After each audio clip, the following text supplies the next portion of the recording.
Pemirsa, maraknya aksi kriminalitas belakangan ini kian mengancam keamanan dan kenyamanan warga. Sebagai destinasi pariwisata dunia, tentu Pulau Bali diharapkan menjadi 100% safety and security record.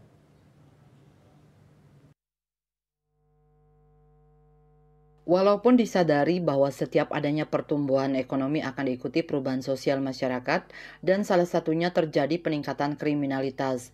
Menyikapi permasalahan ini, Ketua Fraksi Gerindra DPRD Badung, Iwayan Puspanegara menyatakan, unit-unit terkait dalam hal ini pemangku kepentingan di sektor keamanan agar meningkatkan patroli rutin dan razia terhadap pengendara jalan di kawasan strategis agar dilakukan berkesinambungan. Di sisi lain, perlu adanya penguatan dari perspektif peningkatan pengetahuan masyarakat berkaitan dengan cara menghadapi situasi darurat terhadap ancaman keamanan dan kenyamanan. Khusus di kawasan destinasi wisata perlu mengaktifkan kembali keberadaan turis, polis, atau honorary police. Selain itu, politisi Partai Gerindra ini juga berharap adanya kecepatan respon ketika terjadi ancaman kegawat daruratan di sektor keamanan. Sistem komunikasi atas ancaman gangguan keamanan diharapkan Command Center dan Kominfo bekerja sama dengan provider komunikasi untuk menciptakan tombol khusus di handphone, di mana seluruh pengguna handphone dengan mudah menekan satu digit, maka kecepatan informasi bisa sampai pada unit-unit terkait.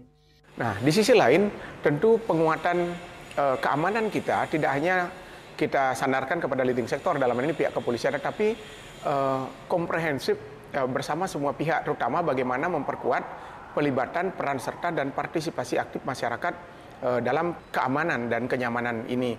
Termasuk unsur-unsur dari pemerintah daerah, seperti misalnya Pol PP, dan di Badung kebetulan ada Pol PP Pariwisata. Demikian juga mengaktifkan kembali sistem Rona-Rona Banjar yang kita pandang ini efektif. Dan saya mengingat bahwa Polda Bali kan telah membentuk juga Polisi Banjar. Ya, ini juga biar terlihat bagaimana mekanisme kerjanya. Termasuk kita berharap ada kecepatan respon ketika terjadi ancaman kegawat daruratan di sektor keamanan. Seperti misalnya ketika ada semacam gelagat itu terjadinya pembunuhan atau ancaman terhadap keamanan, masyarakat bisa menggunakan nomor telepon hotline tertentu misalnya, atau menekan nomor HP pada satu digit sehingga kecepatan informasi terhadap ancaman keamanan ini bisa cepat sampai pada unit-unit yang terkait gitu.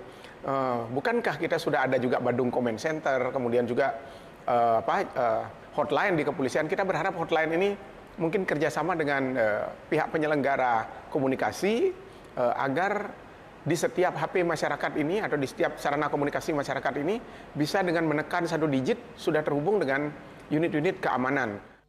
Pihaknya berharap kartu identitas penduduk musiman atau KIPEM agar diberlakukan kembali. Ia menilai KIPEM lebih efektif dalam memfiltrasi sekaligus menseleksi warga negara dari berbagai daerah yang masuk ke Bali. Selain itu, keberadaan KIPEM dinilai akurat dalam pendataan kependudukan di Bali. Andika, Bali TV.